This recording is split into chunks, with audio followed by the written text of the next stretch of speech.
What's going on, people? Welcome back to another episode of the Fantasy Football Busters. Today is Tuesday, November 29th. My name is Will, and someone we're missing today, my co-host, Mr. Eric McCarty. He's feeling a little bit under the weather, guys, so make sure you go down in the comments and drop down a get well soon, Eric. And with that being said, we're going to go ahead and get through these news and injuries. Full disclosure, this is the second time I'm recording this today because OBS decided to be a piece of shit piece of software, so I'm back here again. So, let's get through it. We got Najee Harris of the Steelers left the game last night early. Didn't return due to an abdominal injury. He was able to score before he left. His usage was looking pretty good in terms of just how much he was on the field, how much he was getting used, but he ended up getting hurt. Keep an eye on his status throughout the week. I'm not super confident that he will be back this week, but he could be, so just keep an eye out. Moving over to New England, we got Damian Harris injured his thigh in their game this past weekend. He left the game on crutches, and he's not expected to play this week. He's considered week to week going forward. Moving over to the 49ers, Elijah Mitchell sprained his other MCL, and it's likely he's going to be out another 6 to 8 weeks, which is super unfortunate to see. Another running back for the 49ers, Mr. Christian McCaffrey, has been dealing with some knee irritation. Edwin Porras on Twitter has speculated he's been dealing with some tendonitis in his knee. Both he and the team believe load management is going to be key for McCaffrey going forward in the season, meaning he's not going to miss games. Most likely he won't miss games, but he might have to skip some practices during the week. So if you see that limited throughout the week, don't be surprised because they are toning him back, but it shouldn't affect his game status. But keep an eye out, please. Another injury, we got Mr. Aaron Rodgers left the game against the Eagles because of a rib injury. We've yet to hear more specifics about what happened, but we've heard that if Rodgers is healthy, he will play. It is worth noting, though, that Jordan Love did do pretty well in his limited opportunity, so we'll see. We got Michael Carter of the Jets suffered a low ankle sprain versus the Bears. Robert Salah says it doesn't seem so serious, so it shouldn't be a long-term injury. People to look for in case that does become a little bit more, Mr. Zonovan Knight, people of that nature, so let's keep going forward. We got Mr. Darnell Mooney for the Bears is out for the season with an ankle injury. It's likely to going to need surgery, and this is a pretty big blow to the Bears receiving core. With Chase Claypool, I guess that means he's going to get elevated a little bit. Cole Kmet too, possibly. But all in all, it's a major blow to a team who was already kind of struggling in the wide receiver department to begin with.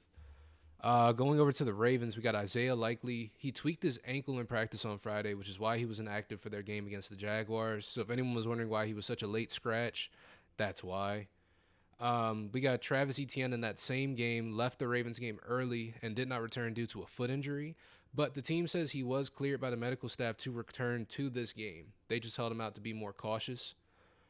And Allen Robinson goes down with a foot injury in his game as well, and that one's going to require surgery. So his season is effectively over. It's really crazy to see. I've never seen a team fall apart like this Rams team has lately. So this is just another blow to a team who is struggling way more than they should have been. And I'll be interested to see what happens with this team next year, to be honest with you. We got Mr. Jeff Wilson Jr. and Deonta Foreman. Both left their respective games with injuries, but neither of them are considered to be serious at this time. So keep an eye on them throughout the week on their practice status, but both should be back sooner rather than later. That's what we're hoping. In other news, we got the Tickler. He is returning very soon. Mr. Deshaun Watson's suspension is over. He's been officially reinstated, and he's going to take over as the Browns' starting quarterback. So I'm really excited to see that game. Don't be surprised if there's no crowd noise. I've been kind of saying that for weeks. It's going to be kind of crazy out there, especially first game against the Texans. Might get a little nuts. We're still waiting for more information on both Justin Fields and Leonard Fournette in terms of their injury status and what their timeline for return is going to be because we honestly have no idea yet. Justin Fields is considered, I don't know if he was day-to-day, week-to-week. We know he has a separated shoulder in his non-throwing arm, and there's a partial tear in there. But we're not really sure when he's going to come back. They had him warm up before last week's game, so there's a possibility he could come back soon, but we really don't know. Same for Lenny. They said he was experiencing some soreness, especially after leaving the bye week. Isn't the best sign, but maybe he'll be back on the field sooner rather than later. Someone that is coming back to the field soon, Mr. Jamar Chase for the Cincinnati Bengals, set to return to action against the Chiefs after recovering from his hip injury. At least that's what the plan is.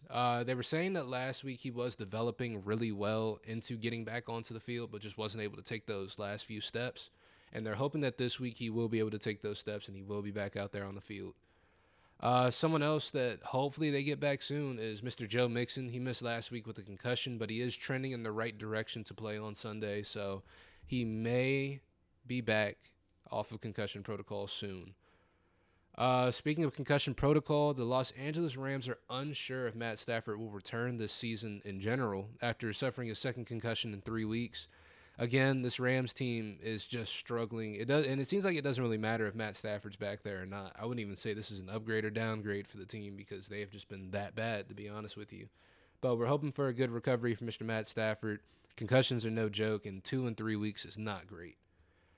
We got Mr. John Harbaugh of the Ravens said that J.K. Dobbins will return to practice this week, but he's not sure in what capacity. Not the most encouraging sign for his availability. You would hope that if someone says they're returning them to practice, it's like, oh, yeah, we're going to ramp him up and get him ready for this week. But they're not really sure how much he's going to be able to do. Gus Edwards had a good week.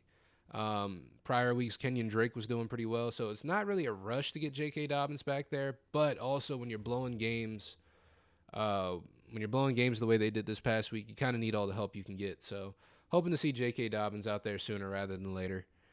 Going over to the Lions, we got Mr. Jameson Williams is improving, but Coach Dan Campbell considers him a long shot to play this week. We knew Jameson Williams, coming off of the ACL tear. We knew that he should be coming back after Thanksgiving. We landed at that window, and now they're just, working to see if they can get him back on the field this season at some point. I'm not, like he said, he's a long shot to play this week. Possibly not a great option to play next week either. So it makes him a little bit scarier, actually, because we probably won't get to see him play until it's time for fantasy football playoffs. So take all that with a grain of salt and keep an eye on the situation. And we got Mr. Kadarius Toney of the Chiefs is day-to-day with the perpetual hamstring injury, according to Andy Reid. He didn't say perpetual. That was me. But Kadarius Toney, somebody that we were hoping to see a breakout from at some point in his career, and at this point, I'm not even sure if we're going to get it. He might be one of those guys who's really good when he's on the field, and then other than that, he's just not really on the field. But I'm hoping that he gets better and he can find some success, especially with this Chiefs team. And the Chiefs have also signed Melvin Gordon and Bryan Edwards to their practice squad, bringing in 2 veterans. Melvin Gordon, the recently released running back from the Broncos, veteran running back from the Broncos, who actually adds a little bit more to this team than you would think on paper, especially if he gets rid of those fumbling issues, but I don't think he's going to get rid of those. And then we got Bryan Edwards, someone who hasn't really been able to find a sure footing in the NFL, able to find himself onto a really good team. Hopefully they'll find some use for him. And another big story, we got Odell, the town whore. He was removed from a flight after going in and out of consciousness, word to Drake, and refused to leave on his own. So he was going in and out of consciousness, had to be escorted off of the plane by, police and other sort of, air marshals and airport officials, because he literally would not leave the plane, even though he was going in and out of consciousness. It'll be interesting to see if this affects any of his free agent status, if this affects how any team signs him. I know he's starting his visits this week. I believe this week he's visiting with the Giants on Thursday. And next week he should be meeting with the Bills and the Cowboys. So things are going to get a little bit more interesting for Odell. We're going to see how that affects anything. But like I said, that's going to wrap up our news right there. It was a pretty condensed episode for you guys. So make sure you go down there, leave us a like, comment, subscribe, all that good YouTube stuff to help us out in the algorithm, get us out there to other people. If you have any fantasy football questions, after you're in the comments typing in "get well soon, Eric," make sure you guys drop your fantasy football questions as well. There is no paywall. We will answer any and every question that comes through. And also check us out on our other socials. If you look down in the description, you'll find links to our Twitters. You'll find links to our TikTok. We do a lot of short form content over there, as well as the Spin the Wheel challenge. It's been really fun. And yeah, just trying to get this thing going, trying to keep you guys informed. And if you guys made it this far in the video, thank you so much. We love you. And we'll see you again later this week. Peace.